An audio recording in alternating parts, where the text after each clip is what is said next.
Kaleshwaram commission విచారణ కొనసాగుతోంది. మేడిగడ్డ అన్నారం సుందిళ్ల బ్యారేజ్ల దగ్గర పనిచేసినటువంటి డీఈఈ ఏఈలను ప్రశ్నించిన కమిషన్ చీఫ్ జస్టిస్ చంద్రఘోష్ ఇంజనీర్లపై అసహనం వ్యక్తం చేశారు. అడిగిన ప్రశ్నలకు మాత్రమే సమాధానాలు చెప్పాలని, ముందుగా అనుకుని వచ్చి పొంతలేని సమాధానాలు చెప్పొద్దని మండిపడ్డారు. ఫీల్డ్లో జరిగినటువంటి పనులకు సంబంధించిన రిజిస్టర్లపై ఇంజనీర్ల సంతకాలు తీసుకుంది కమిషన్. మేడిగడ్డ బ్లాక్ 7 కు సంబంధించిన ఫీల్డ్ వర్క్ ప్లేస్మెంట్ రిజిస్టర్లను సంతకాలు చేయించుకుంది కమిషన్. అలాగే కాళేశ్వరంలో జరిగినటువంటి పనులపై ప్లేస్మెంట్ రికార్డులు రోజువారీగా చేశారా లేదా అని ఆరా తీశారు. ఒకరోజు పనిని మరొక రోజు ఎందుకు నమోదు చేశారని ప్రశ్నించారు. కుంగిపోయిన పిల్లర్లకు సంబంధించిన బ్లాక్ 7 రిజిస్టర్లపై ఇంజనీర్ల సంతకాలు తీసుకున్నారు కాళేశ్వరం కమిషన్ అధికారులు. మేడిగడ్డ బ్యారేజ్ దగ్గర డ్యామేజ్ ని గుర్తించి ఉన్నతాధికారులకు, నిర్మాణ సంస్థలకు ఇంజనీర్లు లేఖలు రాశారు. మొదటి డ్యామేజ్ 2020లోనే జరిగినట్టుగా గుర్తించి లేఖలు రాసినట్టుగా కమిషన్ ముందు చెప్పారు ఇంజనీర్లు. కాళేశ్వరం ప్రాజెక్ట్ నిర్మాణంలో క్వాలిటీ కంట్రోల్ రిజిస్టర్స్ మిస్ అయినట్టుగా గుర్తించారు అధికారులు. మేడిగడ్డ బ్లాక్ 7తో పాటు 3 బ్యారేజ్లకు సంబంధించిన వర్క్ ప్లేస్మెంట్ రిజిస్టర్స్ ను స్వాధీనం చేసుకుంది కమిషన్.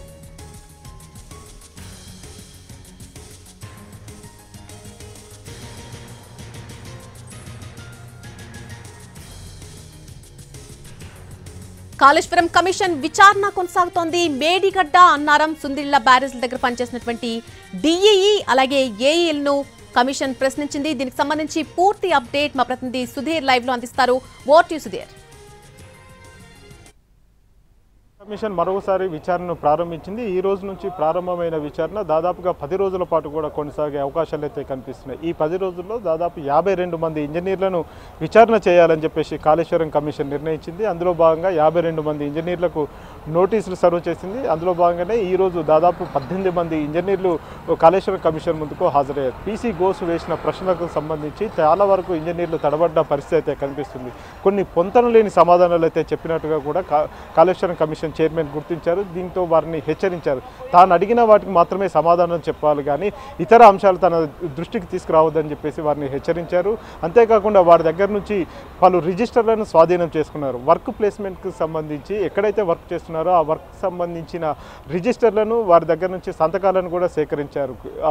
2020లోనే కాళేశ్వరంకి సంబంధించి మేడిగడ్డ దగ్గర పిల్లర్ నెంబర్ 7 బ్యారేజ్ నెంబర్ 7 దగ్గర పిల్లర్ కుంగిపోయిందని చెప్పేసి అక్కడ ఉన్న స్థానికంగా ఉండే ఏఈలు, అసిస్టెంట్ ఎగ్జిక్యూటివ్ ఇంజనీరు, అదేవిధంగా డివిజనల్ ఎగ్జిక్యూటివ్ ఇంజనీర్లు వారి దృష్టికి తీసుకొచ్చారు. ఎవరైతే నిర్మాణం చేస్తున్నారో నిర్మాణం చేస్తున్న సంస్థ దృష్టికి, అదేవిధంగా కంపెనీ దృష్టికి, ప్రభుత్వం దృష్టికి కూడా తీసుకొచ్చినా కానీ 2020 నుంచి దాదాపుగా ఇప్పటికీ 4 సార్లు లేఖలు రాసినా కానీ ప్రభుత్వం స్పందించలేదని చెప్పేసి ఆ ఇంజనీర్లంతా చెప్తూ వచ్చారు.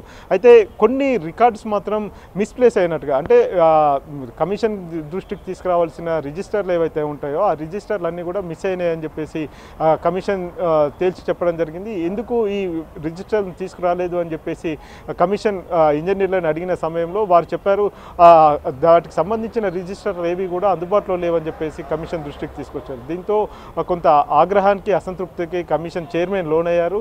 మరొక వైపు రేపు దాదాపు 15 మంది ఇంజనీర్లను కూడా మరొకసారి వీరిని విచారణకు పిలిచే అవకాశాలు అయితే కనిపిస్తున్నాయి. మొత్తం 52 మంది ఇంజనీర్లను, అసిస్టెంట్ ఎగ్జిక్యూటివ్ ఇంజనీర్లు, అదేవిధంగా డివిజనల్ ఎగ్జిక్యూటివ్ ఇంజనీర్లు దాదాపు 52 మందికి 3 రోజుల పాటు, 3 లేదా 4 రోజుల పాటు విచారిస్తారు. వారి తర్వాత ఎవరైతే బ్యూరోక్రాట్స్ ఉన్నారో, ఐఏఎస్ అధికారులు, ఇరిగేషన్ శాఖ ప్రిన్సిపల్ సెక్రటరీలు, అదేవిధంగా ఇతర అధికారులు పనిచేశారో, వివిధ హోదాల్లో పనిచేశారో వారందరినీ కూడా పిలవాలని చెప్పేసి కమిషన్ భావించింది. అందులో భాగంగానే వారికి కూడా నోటీసులు సర్వ్ చేసింది. ఆ తర్వాత ప్రజాప్రతినిధులను, గత ప్రభుత్వంలో కీలకంగా వ్యవహరించిన ప్రజాప్రతినిధులు ఎవరైతే ఉన్నారో వారిని కూడా పిలిచి పూర్తి స్థాయిలో విచారణ చేపట్టాలని చెప్పేసి అయితే కాళేశ్వరం కమిషన్ చైర్మన్ నిర్ణయించారు.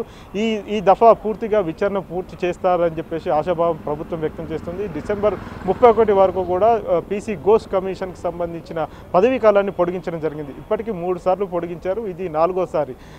డిసెంబర్ 31వ తేదీతోటి పదవీ కాలం ముగియనుండడంతో పూర్తి స్థాయిలో మరొకసారి అన్ని రకాల రిపోర్ట్లను, అన్ని రకాల రిజిస్టర్లను తెప్పించుకొని కమిషన్ వారికి పూర్తి స్థాయిలో ఎంక్వైరీ అయితే చేస్తుంది. ఈసారి ఎంక్వైరీ చేసిన తర్వాత ఆ నివేదికను తెలంగాణ ప్రభుత్వానికి అందజేసే అవకాశాలు అయితే కనిపిస్తున్నాయి. Right Sudheer, thanks for the live.